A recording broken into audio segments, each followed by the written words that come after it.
주간 동안도 잘 지내셨나요? 세월이 너무 빠르게 지나가는 것이 느껴집니다. 제가 젊을 때는 빨리 나이가 들었으면 좋겠다. 빨리 30살이 안 되나 계속 그렇게 생각을 했어요. 빨리 나이가 좀 들었으면 좋겠다 이렇게 생각했는데 요즘 생각하니까 세월이 1년이 너무 빠르게 신속하게 지나가는 것이 피부로 느껴집니다. 우리가 주님의 일들을 그럴 때 많이 하는 것보다 주님과 동행하면서 하나님의 뜻 가운데 있는 것이 하나님의 큰 기쁨이 된다는 것을 생각하게 됩니다.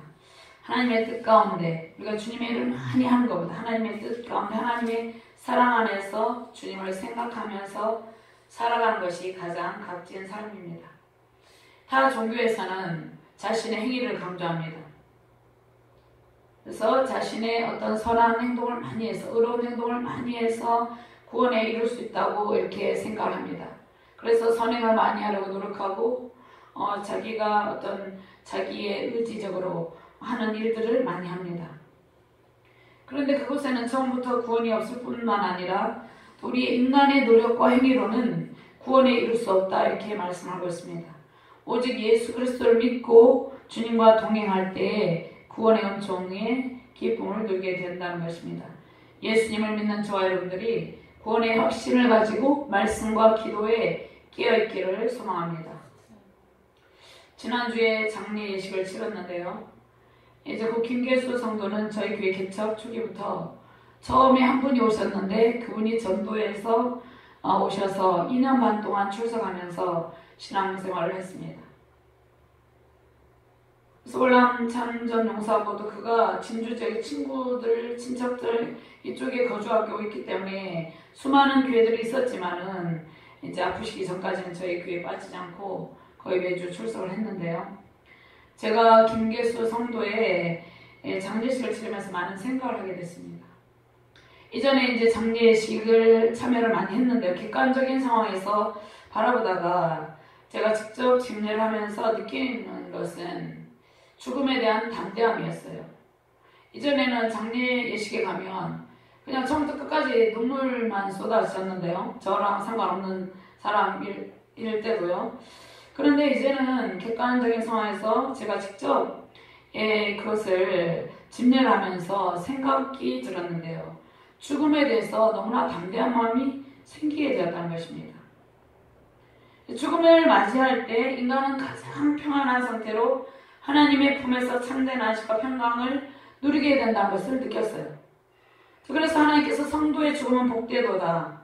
사랑하는 아들, 딸이 아버지의 품에서 천국의 기쁨을 누리는 것은 새로운 시작이기 때문입니다.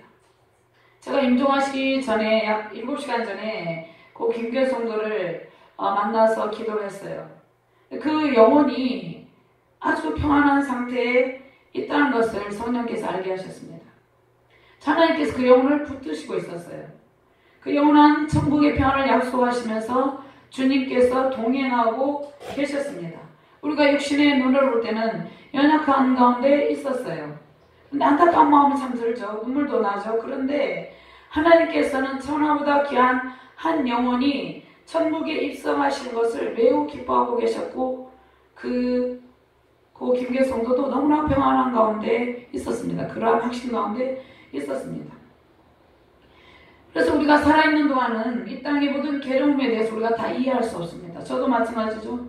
이 땅 가운데 살아올 때 여러 가지 고난이 있고 괴로움들이 있어요. 그것에 대해서 다 이해할 수 없다는 것입니다.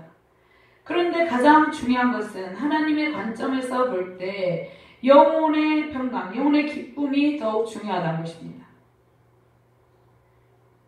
그 김계수 성도의 영적 상태의 모습은 마치 어린아이가 이제 부모의 품 안에 고이 잠든 것처럼 가장 평강의 상태, 그 어떤 사단의 공격도 없는 그러한 상황이었습니다. 이것이 구원받은 성도의 영적 상태라는 것입니다. 육신의 모든 아픔과 슬픔과 탄식이 끝나는 단계, 이것이 영화의 단계입니다. 가장 평강이 넘치는 그러한 상태입니다. 그런데 반대로 구원받지 못한 사람이 맞이하는 죽음은 어떨까요? 많은 목사님들이 이러한 것을 이야기하는데 그들이 맞이하는 죽음에는 죄와 사망으로서의 두려움, 공포가 그들을 지배한다는 것입니다. 그 주변에는 어둠의 세력들이 맴돌겠죠, 당연히. 그래서 예수님을 믿는 저와 여러분들은 그 영혼의 평강의 상태를 누리며 그와 같은 상황 가운데서 심지어는 죽음조차도 두려워하지 않는 그러한 신앙생활을 영위할 수 있다는 것입니다. 하나님께 속하여서 하나님과 동행하면서 구원받는 백성으로 살고 있는 것이 가장 큰 복입니다. 사전에 고인의 친구 되시는 집사님께서 저와 함께 가족들을 설득했어요. 기독교 절차에 따라서 장례식을 치르기로 했는데 두 번째 발인예식 때 번복되는 일이 있었어요. 제가 그때 너무 당황해서 마음이 너무 상해서 그 자리를 나와서 돌아와야 되나 생각했는데 끝까지 목회자로서 책임을 다 해야겠다 이런 생각이 들었습니다.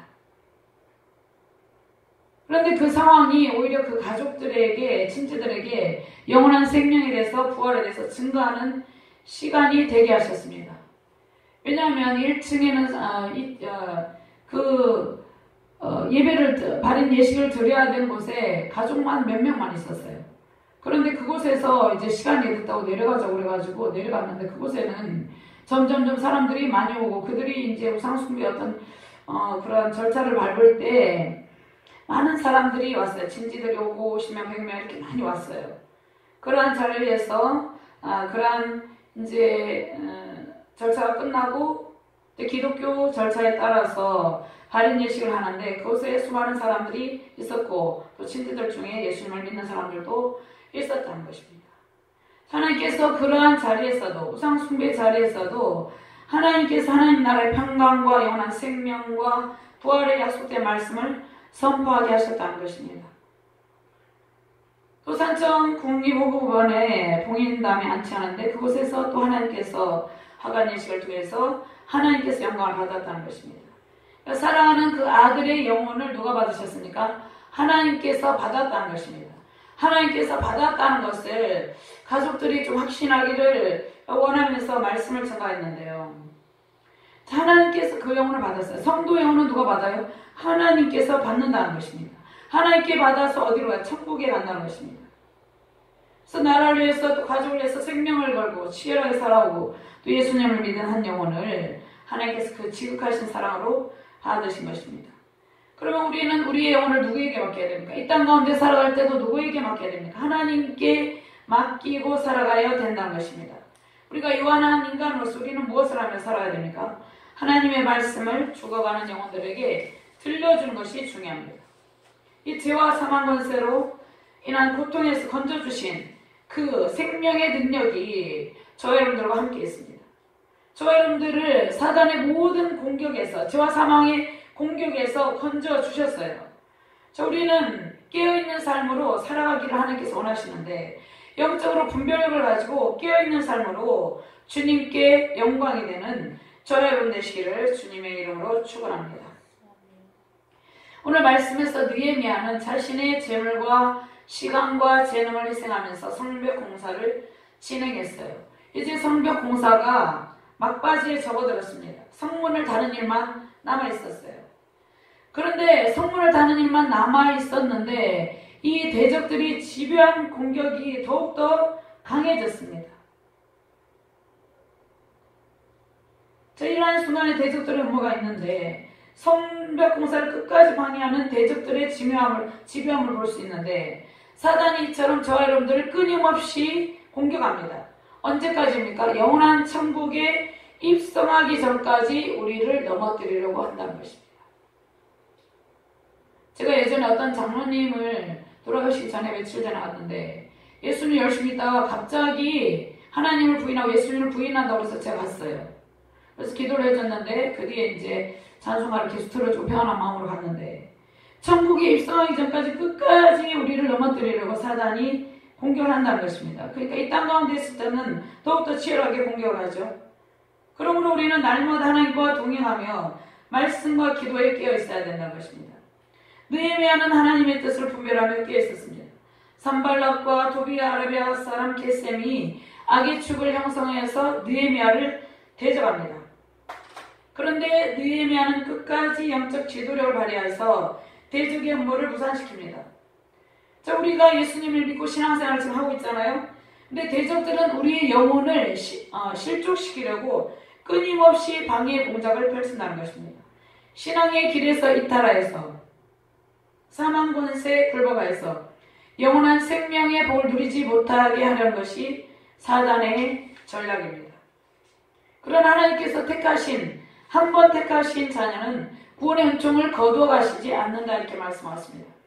끝까지 붙드시고 견인하셔서 성화의 단계를 거쳐서 성화의 단계를 통과해서 영원한 천국에 이르게 한다는 것입니다. 하나님께서 한 번 택하신 백성은 우리가 잘못할지라도 하나님께서 책망하시고 또 징계하시고 성령께서 권면하셔서 끝까지 하나님께서 붙드셔서 영원한 천국에 이르게 한다는 것입니다.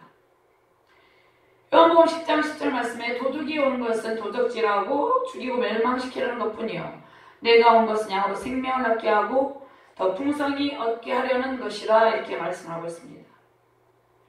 그러니까 우리는 예수님과 함께 있잖아요. 예수님 안에서 우리는 풍성함을 누리는데 사단은 우리를 끊임없이 공격하여서 우리를 죽이고 멸망시키려 한다는 것입니다. 근데 누가 우리를 지켜주십니까? 하나님께서 우리를 지켜주고 있다는 것입니다.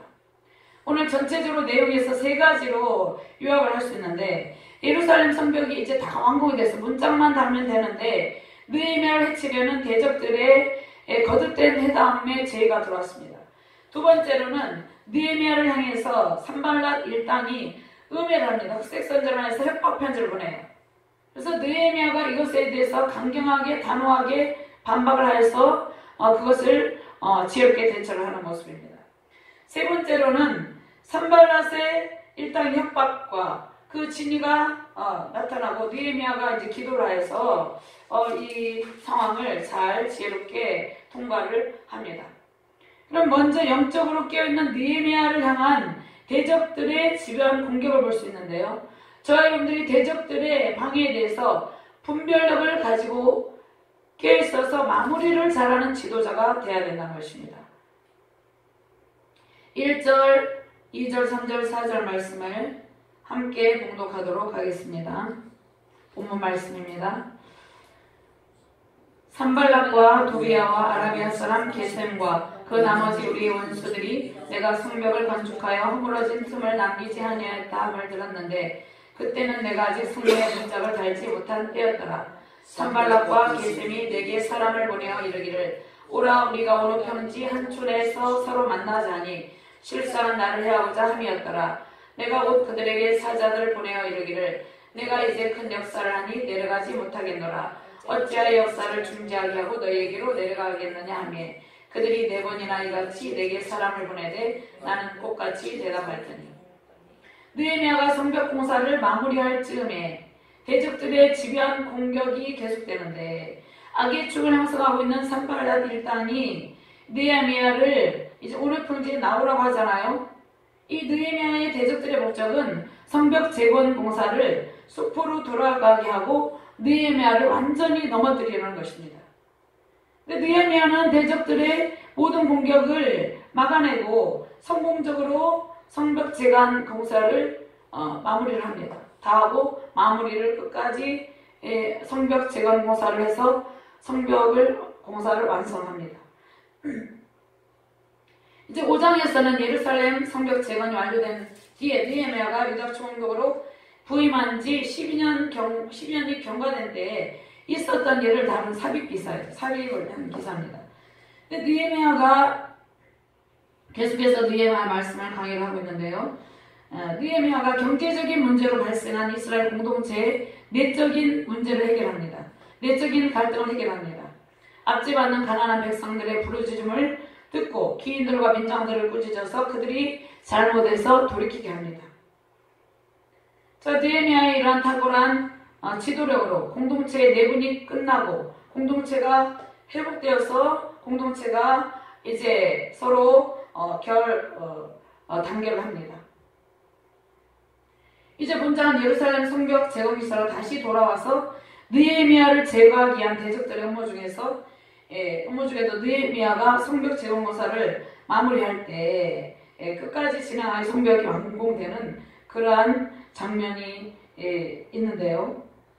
이 말씀을 통해서 저와 여러분들이 무엇을 우리에게 적용을 해야 됩니까? 우리의 신앙의 여정에서 진행하던 일들이 마무리된 단계에서 조심을 해야 된다는 것입니다. 마무리 단계에서 다 된 것처럼 방심하면 안 된다는 것입니다. 그러니까 우리가 가정에서도 어떠한 일을 하고 직장 생활을 할 때도 어떠한 일을 하고 우리가 추진하는 일들이 있잖아요. 그러한 일들을 할 때 진행하던 일들이 마무리 단계에 오면 어때요? 우리가 성취감 있잖아요. 다 된 것처럼 느껴지잖아요. 기쁨이 넘치잖아요. 아, 일을 내가 해냈네 이런 느낌이 있잖아요. 그때 방심해서는 절대 안 된다는 것입니다. 가정에서, 직장에서, 또 교회 공동체에서 추진하는 일들이 어렵게 마무리되어 갈 때 더욱 조심해야 된다는 것입니다. 항상 사단은 그 틈을 공격한다는 것입니다. 방심할 때 공격을 해요, 사단은. 우리가 어떤 기도한 일들이 응답이 가까워서 응답된 것처럼 정말 응답이 거의 99% 됐을 때 1%가 남았잖아요. 그때 사단이 딱 공격을 한다는 것입니다. 방심할 때 마무리 단계에서 무너질 수도 있다는 것입니다.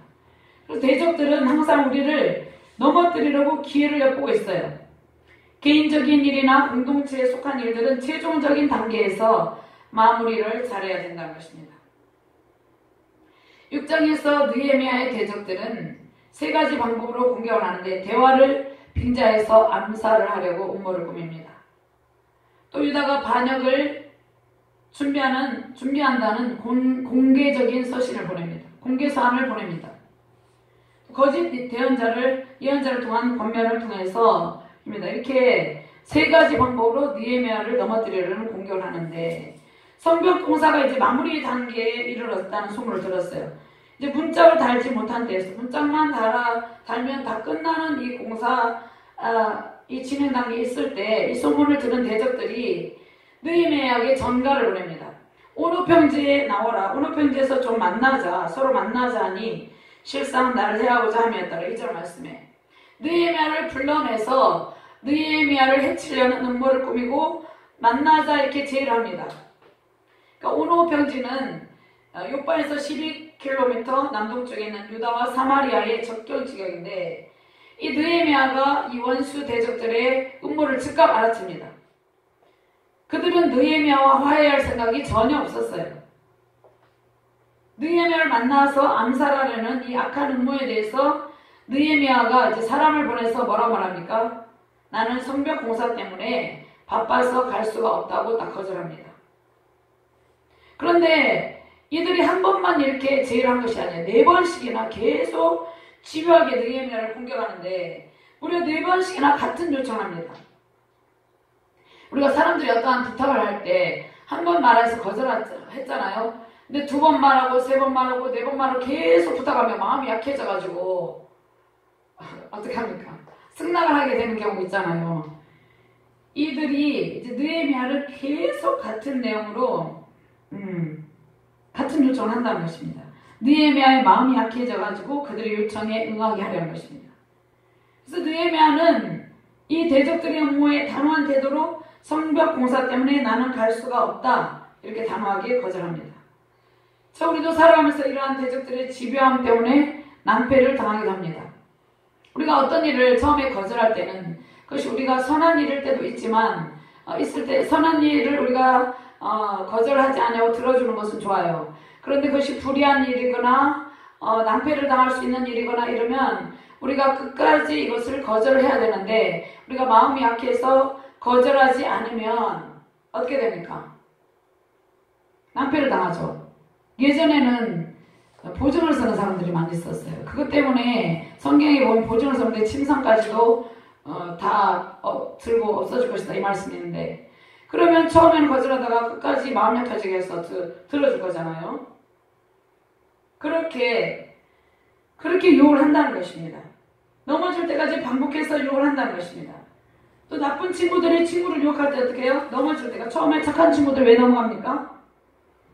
넘어질 때까지 반복해서 유혹을 한다는 것이에요. 우리가 단호한 신앙 태도를 가지지 아니하면 믿음을 지키기 힘든다는 것입니다. 학생들이 교회를 잘 나가다가 나쁜 친구가 계속 지속적으로 방해합니다. 신앙의 바른 길을 걷기 위해서는 우리도 느헤미야 같은 영적 민감함이 필요하다는 것입니다. 사단은 끊임없이 우리를 넘어뜨리려는 전략을 세웁니다. 물론 택하신 성도는 하나님께서 반드시 다시 부르시지만 이제 다시 돌아와도 어떻게 합니까? 주님의 일들에 생명을 다해서 주님의 일들을 하기에는 때를 놓치는 결과가 생깁니다. 부끄러운 구원을 받기도 합니다. 대적들은 우리가 쌓는 신앙의 성벽이 완성되지 못하도록 방해를 합니다. 또 가정을 끝까지 지켜야 되는데 가정을 끝까지 지키는 것도 교회의 성전 건축 과정도 마찬가지입니다. 학생들은 학업을 시작해서 끝까지 가야 되는데 나쁜 친구들과 어울리다가 중도에 탈락하는 그런 학생들도 있습니다. 다시금 재기하려면 어떻습니까? 이전보다 더욱더 힘든 노력을 해야 된다는 것입니다. 또 오늘날 황혼 이혼이 많다고 그러는데 이것은 저는 바람직하지 않다고 봅니다. 특별한 예외적인 상황이 있을 수도 있지만 대부분 가정이 끝까지 지켜지지 못하고 부부가 갈리는 것, 이것은 하나님의 뜻이 아니기 때문입니다. 교회는 예수님의 피값으로 신앙의 고백이 세워져 가는데 교회가 세워지기까지 극심한 방해 공작이 있다는 것입니다. 그러나 끝까지 견디며 하나님께 세우신 성전을 견고하게 세워야 된다는 것입니다. 하나님께서 우리 영혼과 가정 교회를 지켜주시고 완성의 단계에 이르게 하신다는 것입니다. 느헤미야처럼 우리는 깨어있는 지도자의 삶을 살아야 돼요. 대적들의 공격을 감지해야 된다는 것입니다. 그렇게 할 때 바른 대처로 이 마무리 단계를 잘 할 수 있다는 것입니다. 우리의 마무리 단계는 최종적으로 이제 영원한 천국에 가는 그때죠. 그렇지만 우리가 이 땅에 크고 작은 일들을 진행하는 일들이죠. 그것을 마무리를 잘 해야 된다는 것입니다. 느헤미야처럼 성벽 재건 공사를 끝까지 지혜롭게 마무리를 잘하는 그런 저와 여러분들 되시기를 주님의 이름으로 축원합니다. 두 번째로 느헤미야를 향한 산발랏 일당이 음해성 협박 편지가 있어요. 그래서 느헤미야가 이것을 반박을 하는데 저와 여러분들 어떻게 해야 됩니까? 대적들이 이제 신앙생활을 할수록 강도 높은 공격을 할 때도 있어요. 그러한 강도 높은 공격에도 흔들리지 않고 의연한 태도로 반박하며 단호하게 대처를 해야 된다는 것입니다. 5절 말씀과 8절 말씀을 같이 봉독하도록 하겠습니다. 산발랏이 다섯 번째는 그 종자의 손에 봉하지 않은 편지를 들려 내게 보냈는데 그 글에 이르기를 이방 중에도 소문이 있고 가슴으로 말하기를 너와 유다 사람들이 모반하라여 성벽을 건축한다 하나니 내가 그 말과 같이 왕이 되려 하는도다. 또 내가 선지자를 세워 예루살렘에서 너를 들어 선전하기를 유다의 왕이 있다 하게 하였으니 지금 이 말이 왕에게 들릴지라. 그런즉 너는 이제 오라 함께 의논하자 하였기로 내가 사람을 보내어 그에게 이르기를 내가 말한 바 이런 일은 없는 일이요 내 마음에서 지어낸 것이라 하였나니. 이제 느헤미야를 오늘 편지에 나오라고 4번이나 제의를 했잖아요. 근데 느헤미야가 이것을 거절을 하니까 대적들이 이제 방법을 바꿉니다. 더 강도 높게 방법을 바꿔서 공격을 하는데요. 산발랏 일당이 공개 서신을 느헤미야에게 보냅니다. 근거 없는 루머를 통해서 느헤미야를 음해합니다. 지도자를 악한 루머로 음해하고 유동하게 해서 넘어뜨리려 하는데 우리는 공동체의 지도자에 대해서 이런 음해하는 이야기들을 부정적인 이야기들을 들을 때 분별을 잘 해야 된다는 것입니다. 사실이 아닌 악의적인 허위적인 사실이 유포되기도 한다는 것입니다. 저 오늘날 인터넷상에 어떤 상황들에서 여러가지 보도를 듣고 여러가지 상황들이 있잖아요. 그것이 사실이 아닌 것들이 많다는 것이에요. 허위적인 정치인들은 무엇을 합니까? 흑색선전이죠. 흑색선전들이 있다는 것입니다. 사실이 아닌 것들이 많이 있다는 것이에요. 우리가 잘 분별을 해야 된다는 것입니다. 지금 산발랏 일당이 느헤미야에 대해서 사실이 아닌 사실을 편지를 썼는데 편지를 봉하지 않고 그러면 편지를 봉하지 않았기 때문에 그 안에 내용을 볼 수 있잖아요. 그렇게 해서 협박을 하는 것이에요. 악의적인 허위적인 사실을 유포를 한다는 것입니다. 제가 몇 년 전에 제가 생각할 때 수십 년 동안 목회를 잘하신 교회 목사님이 계셨어요. 그 목사님이 교회 개척교회도 많이 돕고 그 교단에서 엄청난 좋은 일, 선한 일들을 많이 했어요.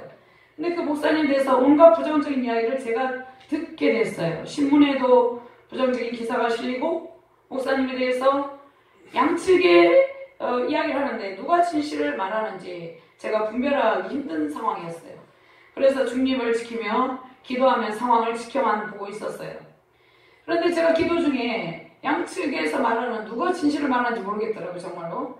기도 중에 하나님께서 그 목사님께서 결백하시다는 그 성령께서 그 말씀을 주셨어요. 마음을 주셨어요.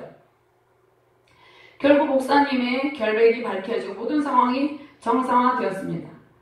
산발랏 일당이 느헤미야를 죽이려고 악한 거짓말로 느헤미야를 강도 높게 공격하는데 느헤미야에 대한 공개 서신은 그 내용이 유다 사람들이 반역을 꾀하고 있고 느헤미야가 이제 성벽을 쌓는 일도 페르시아 왕에 대해서 반역을 꾀하기라는 그러한 소문이 여러 민족 가운데 퍼져 있다는 이러한 허위 사실입니다.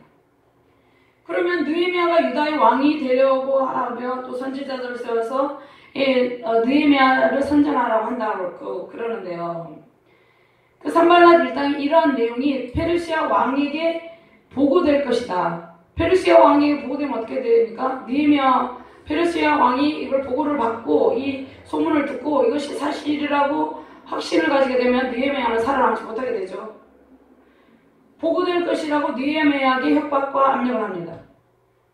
자, 이러한 협박과 압력을 가하는 것은 느헤미야를 이제 나오게 해서 그를 죽이려는 것이잖아요. 이것이 페르시아 왕에게 들려지게 되면 느헤미야와 이스라엘 사람들은 살아남지 못하게 될 것이잖아요. 느헤미야는 그들의 요청에 의해서 그들 만나러 나가게 되면 죽게 된다는 사실을 너무나 잘 알고 있었습니다. 그런데 이럴 때 좀 흔들겠죠. 페르시아 왕에게 이런 소문이 나서 자기가 죽을 수도 있는데 정말로 최강도의 공격을 한다는 것입니다. 사단의 악한 음모를 알고 느헤미야는 이것을 단호한 대처를 하는데요. 이 공동체의 지도자들은 거짓과 진실에 대한 분별력을 가지고 있어야 됩니다. 자신도 분별력을 가지고 또 자신의 지도를 받고 있는 공동체의 일원들에게도 바른 영적 분별력을 가지고 대적의 공격에 방어할 수 있도록 지도를 잘 해야 된다는 것입니다.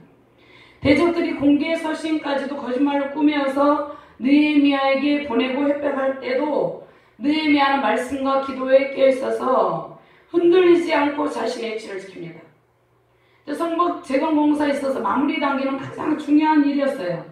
이 지도자가 특별히 주의를 하는 지도자, 이 영적 지도자가 하나님의 일에 집중하지 못하도록 시선을 다른 곳에 빼앗기고 마음을 요동하게 해서 넘어뜨리려는 것이 사단의 전략입니다. 먼저 많은 사람들의 영혼을 세우는 목회자들을 가장 많이 공격합니다. 또 교회 안에서 중직자들을 공격하고 성도들을 공격합니다. 그들의 마음에 사단은 꾸며낸 이야기들을 속삭입니다. 신앙을 지키지 못하도록 방해한다는 것입니다. 느헤미야는 산발랏을 만나지 않고 답을 딱 보냅니다. 그들의 계략에 대해서 정면으로 돌파하는 단호한 태도를 취합니다. 결코 흔들리지 않는 모습을 딱 그들에게 보입니다. 보이면서 느헤미야가 승리를 하는데요.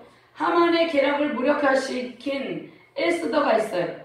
에스더처럼 느헤미야도 오직 하나님의 편에 서서 적들의 악한 계략에 대해서 너희들이 꾸며낸 말에 나는 속지 않겠다 이렇게 단호하게 반박하며 대처를 합니다. 그것은 사실이 아니다. 단호하게 이것을 대처를 한다는 것입니다. 답신을 다 보냅니다. 자, 우리는 대적들이 우리를 공격할 때 있어요. 협박이 강해지면 우리의 마음이 크게 요동되기도 하고 낙심하기도 합니다. 그런데 우리는 그 어떤 대적의 공격과 위협 속에서도 의연한 태도로 일관해야 된다는 것입니다. 초지 일관해야 된다는 것이에요. 하나님의 도우심만을 구하고 그 얼굴을 구하는 백성이 복이 있다 말씀을 하고 있습니다.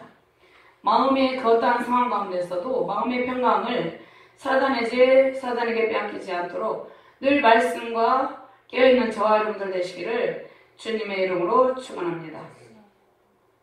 에스더 7장 6절에서 10절 말씀을 한번 찾아보도록 하겠습니다. 찾아봐서 9절과 10절 말씀만 봉독합니다. 에스더 7장 6절에서 10절 말씀입니다.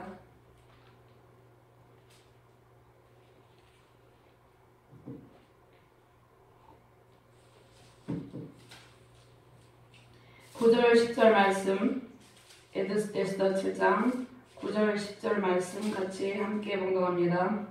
왕을 모신 내 시중에 하르보나가 왕에게 아뢰되 왕을 위하여 충성된 말로 고발한 모르드게를 달고자 하여 하만의 높이가 50규빗 되는 나무를 준비하였는데 이제 그 나무가 모르드 집에 섰나이다. 왕이 이르되 하만을 그 나무에 달라하매 모르드게를 매달려고 하는 나무에 하만을 다니 왕의 노가 그치니라.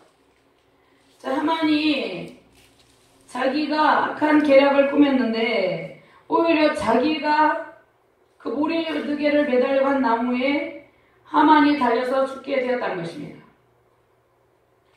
이렇게 공격할 때 에스더의 마음이 어떻겠어요? 모르드게 마음이 어떻겠어요? 유다가 전 민족을 말살하려 했잖아요. 그런데 그 악한 계략을 꾸면 하만이 오히려 그렇게 죽임을 당하게 된다는 것입니다. 우리는 사단이 우리를 넘어뜨리려 공격할 때 유동하지 않아야 돼요. 유동하는 모습을 사단에게 보이지 않아야 된다는 것입니다. 그렇게 할 때 그 틈을 타서 우리를 넘어뜨리려고 하기 때문에 우리는 의연한 태도를 취하고 에스더와 같이 느헤미야 같이 영적으로 분별력을 가지고 지혜로운 대처를 해야 된다는 것입니다.